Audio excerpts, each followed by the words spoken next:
Nagraj series जो एक अलग यूनिवर्स में सेट है। नरनाशक नागराज की 7 stand alone comic, 4 origin comic और अब 3 नागराज सीरीज कॉमिक्स आ गई हैं। आज के वीडियो में मैं नरनाशक नागराज की 4 ओरिजिन कॉमिक्स एंड आदि पर्व, नाग पर्व, आनंद पर्व को एक्सप्लेन करने वाला हूँ। शुरू करते हैं इसके नरनाशक नागराज के सभी 4 भागों की कहानी से। तूतनखामन और विशंदर नागराज को मकबरा और तक्षक कॉमिक में मारने में फेल हुए थे। वही नागराज नगीना के साथ अपने अस्तित्व की तलाश करने कालदूत के कहने पर निकल पड़ता है। दूसरी तरफ पापाध्यक्ष सभी विलन्स की मीटिंग को बुलाता है जिसमें कौन नागराज को मारेगा इसका चुनाव होता है। सबसे पहले स्टेज पर प्रोफेसर नागमणि वहाँ मौजूद सभी विलन्स को नागराज के जन्म की कहानी सुनाता है। 21 साल पहले नागमणि अंडमान द्वीप पर नागों पर शोध करने गया था। वहाँ नाग मंदिर में एक आदमी उसे एक बच्चा देता है और कहता है कि जब ये 14 साल का हो जाएगा तब तुम इसे मंदिर में ले आना, इसे यहाँ नाग रत्न मिलेगा। इसमें मौजूद शक्तियाँ धीरे धीरे जागृत होना शुरू हो जाएंगी और बढ़ती जाएंगी। फिर 21 साल बाद ये अपने अस्तित्व की तलाश में निकलेगा और दुनिया में बढ़ रहे पाप को रोककर लोगों का मसीहा बनेगा। ये इंसानों और नागों के बीच शांति कायम करेगा। नागमणि उसे अपने साथ ले जाता है, उसे अपने बेटे की तरह पालता है। वो बच्चा बड़ा होने लगता है, उसका नाम राज रखा जाता है। कहानी में आगे उसका सामना बुलडॉग से होता है। उसे एक लड़की मिलती है नियति, जो उसके लव इंटरेस्ट बनती है। उसके पिता शंकर शहंशाह होती है। गली मोहल्ले में वो स्पाइडरमैन की तरह क्राइम फाइटिंग करता है। नियति से मिलने उसकी खिड़की पर आता है। ये नागराज का पहला प्यार था। नियति उसे एक ड्रेस देती है जो आगे नरनाशक की कॉस्ट्यूम बन जाती है। 14 साल पूरा होने के बाद नागमणि नागराज को उसी मंदिर में भेजता है जहां नागराज बहुत सारी मुसीबतों का सामना करते हुए नागरत्न पा लेता है। उसे कुछ दोस्त भी मिलते हैं, तक्षिका, अग्निका, शितिका, साथ में एक बहुत बड़ा उड़ने वाला सांप, सरपट। ये सब उसके शरीर में वास कर जाती है। फिर एक वक्त आता है जब नागमणि नागराज को नीलाम करता है। 1 हफ्ते के लिए उसकी बोली लगाई जाती है। 700 करोड़ डॉलर में सिल्विया हुड उसे खरीद लेती है, अपने साथ ले जाती है। वो उसे ज्वालामुखी में एक मंदिर से मूर्ति लाने का काम सौंपती है। बीच में गोरखनाथ बाबा आते हैं, उसका रास्ता रोककर उसे नागमणि की सच्चाई बताती हैं, उसका मार्गदर्शन करती हैं। फिर नागराज चल पड़ता है नागमणि के पास जहां नागमणि नियति को कैद किए हुए था। नियति को बचाने के लिए नागराज वो मूर्ति नागमणि को दे देता है जिससे पूरे महानगर में नागमणि विनाश ला देता है। महानगर को बचाते हुए नागराज के सीने पर नियति दम तोड़ देती है और वो मर जाती है। नागराज की आंखों में आंसू होते हैं। सब लोग उसकी तरफ देखते हैं। गुरु गोरखनाथ उसे हीरो होने का एहसास करवाती हैं। वो कसम खाता है दुनिया भर के पाप और बुरे लोगों को छोड़ेगा नहीं, उन्हें मिटाकर दम लेगा। नागराज नागमणि के पास जाता है, मारने के लिए आगे बढ़ता है। वो उसे मार नहीं पाता। एक रिश्ता उनके बीच आ जाता है। नागमणि की कहानी खत्म होती है। अब वो अपना हथियार दिखाता है जो नागराज को मारेगा। वो नागदंत होता है जिसे नागमणि ने बनाया था। अब नागमणि और नागदंत काशी की तरफ चल पड़ते हैं नागराज को मारने के लिए। पापाध्यक्ष एक अलग जगह तूतेनतू को त्रिफना लाने का काम सौंपती हैं जिससे वो विशंदर को समय धारा से बाहर निकाल सके। इस यूनिवर्स में अब तक नागराज और डोगा ही सुपर हीरो है। बाकी सब फिलहाल अभी गुमनाम है या दुनिया से छुपे हुए हैं। नागराज नगीना के साथ काशी पहुंचता है। वहां शिवलिंग की स्थापना करने के लिए मंदिरों की तलाश करता है। ये पूरी कहानी हमें नरनाशक की ओरिजिन के 4 भागों में बताई गई है। अब शुरू होता है नागराज सीरीज का पहला और दूसरा भाग, आदि पर्व एंड नाग पर्व। किसी भी मंदिर में शिवलिंग स्थापित नहीं होता। नगीना शमशान में साधना करती है। अघोरे के साथ मिलकर अपने शरीर से आत्मा रूप में बाहर निकलकर एंथोनी का पता लगाती है। दूसरी तरफ नागराज बच्चों की मदद करता है। नागदंत से भिड़ जाता है। दोनों के बीच फाइट होती है। नागदंत उस शिवलिंग को नागराज से छीनकर वहां से भागकर नागमणि को दे देता है। नागराज एक मंदिर को खोजता है जिसका आधा सिरा पानी में और आधा सिरा सतह पर होता है। वहां से वो नागलोक आ जाता है। डोगा महादेव की नगरी काशी में आता है। कुछ दुश्मनों को मार भगाता है। नागराज से मिलता है। उसे कोई पहेलियां देकर उलझा रहा होता है। उसका सामना अदरक चाचा से होता है जो विलन के तौर पर दिखाए गए हैं। वही एक बहुत बड़ी बाढ़ आती है। अपनी कुंडलिनी जागृत करके नागराज उस लहर को रोक लेता है। उसे अपना एक फ्लैशबैक का सीन याद आता है जिसमें वो राजनाग है और तोसी से विसर्पी को बचाने के लिए लड़ रहा होता है। डोगा उसे होश में लाता है। सब लोग उन्हें देखकर खुश होते हैं। नगीना वहां आती है। वो उसे एंथोनी के पास ले जाती है। सबसे पहले एंथोनी और नागराज की लड़ाई होती है जिसमें नागराज अपनी आत्मा को शरीर से बाहर निकालकर उससे लड़ता है। फिर एंथोनी पर काबू पा लेता है। एंथोनी उसे उसके अस्तित्व और उसके पिछले जन्म की कहानी सुनाता है जिसमें वो राजनाग होता है। नागलोक में नागपर्व के पावन अवसर पर विसर्पी के स्वयंवर हो रहा होता है लेकिन बीच में तोसी आ जाता है। दूसरी तरफ राजनगर में जुपिटर सर्कस में 14 साल का एक लड़का ध्रुव कर्तव्य दिखा रहा होता है। अपने मम्मी पापा के साथ वो इस सर्कस में काम करता है। एक शाम वो बाहर जाता है, जंगल में भेड़िया से टकराता है। भेड़िया जिसने अपनी माँ को मारा था, मातृघाती का श्राप लगा था। पूर्णमासी की रात वो खूंखार भेड़िए में बदल जाता है जिस पर कोई काबू नहीं पा सकता। ये मार्वल के हल्क जैसा बन जाता है। पापाध्यक्ष की सभा में अब थोड़ंगा अपनी और नागराज की लड़ाई की कहानी सुनाता है, जिसमें नागराज कैसे अपने शरीर से आत्मा को बाहर निकालना सीख रहा होता है। इसका पता हमें यहाँ चलता है। ये नो वे होम की डॉक्टर स्ट्रेंज जैसा सीन था। इसका तीसरा भाग आणके पर्व है, जिस पर मैंने एक पूरा वीडियो बना रखा है। डिटेल में जानने के लिए आप उस वीडियो को देख सकते हो। आणके पर्व में तोसी को बाहर निकाल दिया जाता है। धोखे में कालदूत राजनाग की जगह विसर्पी को मार देते हैं। विसर्पी का इलाज होता है। राजनाग और विसर्पी के विवाह की तैयारियां होती है।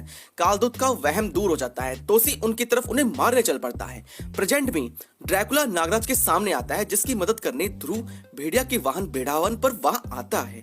नागराज और ध्रुव आपस में मिलते हैं। दूसरी तरफ दुनिया में अलग अलग जगहों पर बहुत सारे शैतान निकल रही होती हैं। इस यूनिवर्स का परमाणु व्हील चेयर पर होता है, जो अब आ रहे खतरे को देखते हुए शायद लोगों को बचाने अपनी कॉस्ट्यूम पहनकर निकलेगा। कुछ साल पहले दिल्ली में टेररिस्ट अटैक से तिरंगा लोगों को बचाता है। एक फ्लाईओवर से जाते ट्रक में RDX होता है, जिसे रोकते हुए तिरंगा उस अपराधी को मारकर ट्रक सहित पानी में गिरा देता है और खुद भी मारा जाता है। तिरंगा अब मर चुका था, लेकिन एक बच्चा तिरंगा की ये बहादुरी देख खुद बड़ा होकर तिरंगा बनने का फैसला करता है और बड़ा होकर वैसी कॉस्ट्यूम में तिरंगा बन जाता है। वो वाला तिरंगा पुरानी कॉमिक्स वाला ही तिरंगा था, लेकिन इस बार RJ नामक उस लड़के ने एक नई ढाल और एक छड़ी न्याय स्तंभ रखी हुई थी, जिससे वो नया तिरंगा बनता है। प्रेजेंट में दिल्ली पर हुए हमले में RJ तिरंगा की कॉस्ट्यूम पहन उसे रोकने आता है। उनकी मदद के लिए परमाणु भी वहाँ आता है। परमाणु का एक हाथ और दो पैर नहीं है, फिर भी आयरन मैन की सूट की तरह और टेक्नोलॉजी का इस्तेमाल से वो सुपर हीरो बना। लेकिन उसे क्या हुआ, उसकी ओरिजिन क्या है, अब तक इस बारे में नहीं बताया गया है। दूसरी तरफ नागराज और ड्रैकुला आमने सामने होती हैं। दोनों की लड़ाई काफी ज्यादा चलती है। इस बीच एंथोनी उसके कंधे से गिर जाता है। वो वापस वही पेड़ पर जाकर लटक जाता है। डोगा अपनी बाइक और डोगा 11 के साथ नागराज की मदद के लिए आता है। वहाँ नगीना आती है और बताती है बोकरक्ष और तूतनखामन आजाद हो चुकी हैं। किसी डार्क एनर्जी के पोर्टल के जरिए वो वापस आए हैं और हमें मिलकर इस दुनिया में मौजूद बाकी सुपर हीरोज की मदद से उन्हें रोकना होगा। ये सारा कांड अनुबिस का किया हुआ होता है। वही उस सभा में मिस किलर मन ही मन अनुबिस की चाल के बारे में सोच रही होती है। वो यहाँ सभी विलन्स को इसलिए जमा कर रहा होगा ताकि वो नागराज और उनकी हुई लड़ाइयों की कहानियां सुन सके, सभी विलन्स की कमजोरियां जान सके, फिर मौका मिलने पर सभी विलन्स को अपना गुलाम बना सके। लेकिन मिस किलर के इरादे कुछ और थे। दूसरी तरफ दुनिया में बोकरक्ष और तूतनखामन के आजाद होने से भारी तबाहियां हो रही थी। प्रेजेंट में बोकरक्ष की सेना को दोबारा रोकने के लिए नागराज सरपट पर सवार होकर नगीना के साथ बोकरक्ष के पास आता है। नागराज, नगीना और बोकरक्ष की अच्छी खासी फाइट होती है। इस बीच करगन वहां आकर उन पर भारी पड़ता है। साथ में मेडुसा भी होती है। अब इस जगह सारे विलन्स मिलकर नागराज को मारने वाले हैं और नगीना कुछ नहीं कर पाती। इसी के साथ हमारी कहानी यही खत्म होती है। इसका अगला भाग और आखिरी भाग होने वाला है विराट पर। इसके एड पेज में विसर्पी मारी गई है। नागराज शोक मना रहा है और हर तरफ सीढ़ियों पर खून बह रहा है। नागराज के माता पिता कौन थे, वो जिंदा है या मर गई? नाग मंदिर में वो बच्चा कैसे आया? पापाध्यक्ष नागराज को उसके अस्तित्व की तलाश करने से क्यों रोक रहा है? नागमणि और थोड़ंगा के बाद अगली कहानी कौन सुनाएगा? नागराज की लव इंटरेस्ट प्रेजेंट में कौन होगी? क्या भारती नागराज से प्यार करेगी? थोड़ंगा की ओरिजिन बहुत ज्यादा अच्छी है, जो मिस किलर के एक्सपेरिमेंट और उसकी वजह से पैदा हुआ। अनुबिस का राज अभी भी बना हुआ है कि वो आगे क्या करेगा। नागदंत और नागमणि इस बार नहीं दिखे। पिछले जन्म की राजनाग और तोसी के बदले की कहानी नहीं दिखाई गई। एंथोनी को मौका नहीं मिल पाया कि वो आगे कथा सुनाए। हलाल विष सिर्फ शिव के पास था, तो वो देव कालजी और नागराज में कैसे आया? कौन थे नागराज के असली माता पिता? इन सब सवालों का जवाब अभी अधूरा है। आज का दिन शानदार है। सो फाइनली इस पार्ट में शक्ति की भी एंट्री है। ये कॉमिक 200 पेजेस के अराउंड है, तो सच में एक परफेक्ट एंडिंग हमें देखने को मिलेगी। तो क्या ये कॉमिक अंत है? नहीं, बिल्कुल भी नहीं, क्योंकि अंत सिर्फ राजनाग विसर्पी तोसी के चैप्टर का होगा। इन फ्यूचर नरनाशक ओरिजिन एंड नागरन सीरीज के बाद एक और नई सीरीज आएगी। नरनाशक नागराज के एडवेंचर्स आगे भी जारी रहेंगे। वो अपने पास्ट की मेमोरीज और बीते हुए कल की उसकी घटनाएं और एडवेंचर्स ऐसा स्टोरी हमें देखने को मिलती रहेंगी। सबसे बड़ी खुशी इस साल 2024 में ये जानकर हुई कि इस पर काम चल रहा है, जो थोड़ा डिले है लेकिन आएगा जरूर। रिलीज डेट के मामले में अब तक कुछ रिवील नहीं किया गया है, लेकिन इतना जरूर है, फर्स्ट लुक के बाद अब सिर्फ 2 महीने के अंदर ये कॉमिक हमें पढ़ने को मिल जाएगी। इसके हर भाग में एक अलग ही सब प्लॉट जुड़ता चला जाता है जो इसे इंटरेस्टिंग बनाता है। रेटिंग्स के मामले में इसके हर भाग को 5 में से 4 या 5 स्टार की रेटिंग में देना चाहूंगा। नितिन मिश्रा सर ने इसकी कहानी को बखूबी लिखा है। एक ही दिल है हमारा, उसे भी कितनी बार जीतेंगे। इनकी कहानी वक्त के साथ हमें और भी ज्यादा हार्डकोर फैन बनाते चली जा रही है, जिसमें नागरंथ इनके द्वारा सबसे मोस्ट आइकॉनिक स्टोरीज में से एक है, जो अनुपम सिन्हा सर और बाकी सबको story telling, new universe, multi timeline, different characters and writing में पीछे छोड़ गई है। Nitin sir and Hemant sir की जोड़ी क्या कमाल की है बॉस, इनको टक्कर देना हर किसी के बस में और गुर्दों में नहीं है। अनुपम सिन्हा सर की खजाना सीरीज से भी लाख गुना अच्छी है, जिसमें छोटे छोटे डिटेल्स एंड सब प्लॉट रखे गए हैं। बाप बेटे का रिश्ता, जिसकी राइटिंग्स आपको पढ़ते हुए रुला देंगी। ध्रुव एंड डोगा की एंट्री आपके होश उड़ा देगी। 14 साल का ध्रुव और 21 साल का नागराज, जिसमें ध्रुव के फैंस ध्रुव को 14 साल का देखकर खुश नहीं हुए। संजय गुप्ता सर इसका कुछ कलेक्टर एडिशन भी निकाल रहे हैं, जिसमें वॉल्यूम 2 एंड वॉल्यूम 3 का कवर रिवील हो चुका है और आने वाले वक्त में जब ये सीरीज कंप्लीट हो जाएगी तो नागरंथ के सभी 5 भागों का कलेक्टर एडिशन भी आएगा। इसका एक एनिमेटेड ट्रेलर यूट्यूब पर भी आया है। ये एक मस्ट रीड कॉमिक है, आपको अपना दीवाना बना देगी और आप शायद पागल भी हो जाओगे इसके लिए। आपको फुल मजा देगी और आपका पैसा वसूल करके देगी। तो अभी खरीदिए और पढ़िए ये शानदार सीरीज और खो जाइए इसके एक अलग यूनिवर्स एंड सुपर हीरोज की दुनिया में।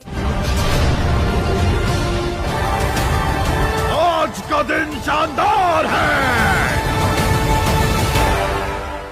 आज के इस वीडियो में इतना ही। आपको नरनाशक का यूनिवर्स कैसा लगा और आप किस कैरेक्टर्स के आने के लिए सबसे ज्यादा एक्साइटेड हो, मुझे कमेंट में जरूर बताना। वीडियो को लाइक, शेयर और चैनल को सब्सक्राइब कर लेना ऐसे वीडियोज और देखने के लिए।